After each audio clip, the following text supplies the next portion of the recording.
Hello everyone, physics archives में आपका बहुत बहुत स्वागत है। आज का क्वेश्चन है a wooden plank of length 1 metre and uniform cross section is hinged at one end to the bottom of a tank as shown in the figure यहाँ पे ड्रॉ करनी पड़ेगी। तो यहाँ पे एक बीकर है, बड़ा सा वेसल है, उसमें 0.5 मीटर की हाइट तक आपका वाटर फिल है और एक प्लैंक रखा हुआ है। प्लैंक की जो लेंथ है पूरी वो L is equal to 1 metre है। तो हम लोग मान लेते हैं कि जितनी भी लेंथ उसकी बाहर है वाटर की वो x है और जितनी लेंथ अंदर है वो कितनी है 1 माइनस एक्स, क्योंकि जो टोटल लेंथ थी वो L थी। ठीक है, तो सबसे पहले हमें अब यहाँ पे दिया गया the tank is filled with water up to the height 0.5 metre, the specific gravity of the plank is 0.5। जो स्पेसिफिक ग्रेविटी है प्लैंक की, इट मीन्स कि जो प्लैंक की डेंसिटी है वो 0.5 इंटू डेंसिटी ऑफ वाटर है। तो find the angle theta that the plank makes with the vertical in the equilibrium position. Equilibrium position मतलब net torque is equal to क्या हो जाए 0 एंड ऑल्सो नेट फोर्स भी 0। तो हमें ये कंडीशंस पकड़ के चलनी है यहाँ पे, ताकि हम लोग थीटा निकाल पाएँ, वो थीटा निकाल पाएँ जब ये इक्विलिब्रियम पोजीशन पे होगा। तो सबसे पहले हम लोग मास पे आते हैं। मास ऑफ प्लैंक क्या हो जाएगा? Mass is equal to density into volume. Density क्या है यहाँ पे प्लैंक की? डेंसिटी है प्लैंक की 0.5 rho W is the density of water. Volume क्या हो जाएगा? जो भी इसकी लेंथ है इंटू एरिया। अब हमें क्या करना है? नेट टॉर्क ज़ीरो होने का क्या मतलब होता है? नेट टॉर्क ज़ीरो होने का मतलब है कि किसी भी एक फिक्स्ड पॉइंट से, मान लेते हैं कि ओ के अबाउट हमें मूवमेंट चाहिए, तो movement about O is equal to क्या हो जाएगा? ज़ीरो।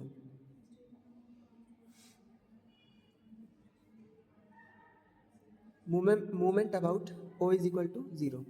तो ये कब पॉसिबल है? ये तब पॉसिबल है जब इस पे लगने वाले सभी फोर्स का मूवमेंट ज़ीरो हो जाए। इस पे दो फोर्सेस लग रहे हैं इस प्लैंक पे। पहला तो ब्यूवेंट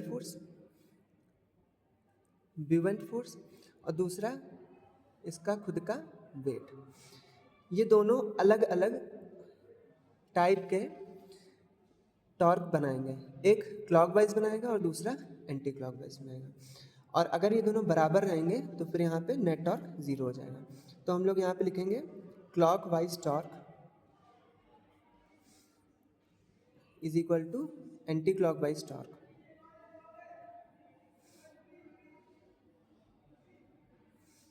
टॉर्क क्या होता है? जो भी फोर्स है multiply by perpendicular distance. Clockwise torque में mg फोर्स है इनटू जो भी इसकी लेंथ है, ये पूरी L लेंगे हम लोग। लेंथ क्या हो जाएगी? L। लेकिन यहाँ पे जो सेंटर ऑफ मास है वो इस पूरी लेंथ का आधा रहेगा, तो फिर L/2। और इन दोनों के बीच में एंगल क्या है? अगर ये थीटा है तो अल्टरनेट एंगल से ये भी थीटा हो जाएगा, तो फिर साइन थीटा। इसी तरह बीवेंट फोर्स पे आते हैं। जो बीवेंट फोर्स होता है वो होता है रो किसका लेना हमें? वाटर का, इंटू V इंटू जी।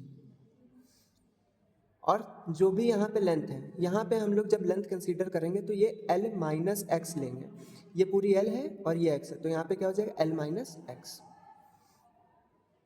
इसका भी हमें मिड पॉइंट लेना है क्योंकि यहाँ पे ये लगाएगा और बीच में एंगल कितना रहेगा? थीटा ही रहेगा, साइन थीटा। तो इस तरह से कैंसिल हो जाएगा। साइन थीटा हम लोग इसलिए लेते हैं क्योंकि हमें क्रॉस प्रोडक्ट लगाना होता है इसमें, जो भी डिस्टेंस है और जो फोर्स उस पर एक्ट कर रहा है उसका। मास हम लोग कैसे निकालेंगे? मास यहाँ पे प्लैंक का हम लोगों ने निकाल रखा है 0.5 rho W into L into A into L/2 is equal to rho W into इसका वॉल्यूम क्या होगा? Volume of the liquid displaced यहाँ पे रखते हैं। तो कितनी लिक्विड डिस्प्लेस हुई होगी? जितनी भी इसकी लेंथ है इंटू एरिया। कितनी लेंथ हो जाएगी? L minus X into area into G और L माइनस एक्स बाय 2। 2 से 2 कैंसिल हो जाएगा और यहाँ पे जी भी लिखना था। जी कैंसिल हो जाएगा, ए और ए भी कैंसिल हो जाएगा। क्वेश्चन में गिवन है और रो डब्ल्यू भी गिवन कट जाएगा। क्वेश्चन में गिवन है कि जो एल की वैल्यू है वो 1 है, तो फिर यहाँ पे हम लोग 1 पुट कर देंगे, into one is equal to L minus x का यहाँ पे होल स्क्वायर हो जाएगा।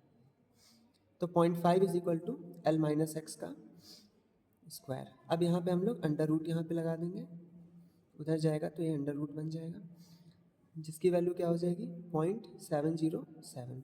एल की वैल्यू 1 माइनस एक्स है, तो यहाँ पे 0.707। अब हमें थीटा फाइंड आउट करना है। आप ध्यान से देखिए कि यहाँ पे जो थीटा दिया गया है, इसमें अगर हम लोग ट्रिग्नोमेट्री का यूज़ करते हैं तो फिर यहाँ पे थीटा की वैल्यू आ सकती है। तो हमें क्या क्या गिवन है, यहाँ पे इसका बेस गिवन है और हाइपोटेन्यूस हम लोगों ने निकाल रखा है जो है 1 माइनस एक्स। तो हमें कॉस थीटा लगाना है। Cos theta is equal to क्या हो जाएगा, बेस बाय हाइपोटेन्यूस। बेस क्या हो जाएगा इसका 0.5, हाइपोटेन्यूस 0.707। तो इसकी जो वैल्यू आएगी कुछ 0.707 कुछ करके ही आएगी। तो यहाँ पे cos theta is equal to 0.707 हो जाएगा। So theta is equal to क्या हो जाएगा, cos inverse 707 is equal to 45 degree answer. Thank you. Video अच्छी लगे तो फिर लाइक और सब्सक्राइब भी कर दीजिएगा, शेयर भी कर दीजिएगा।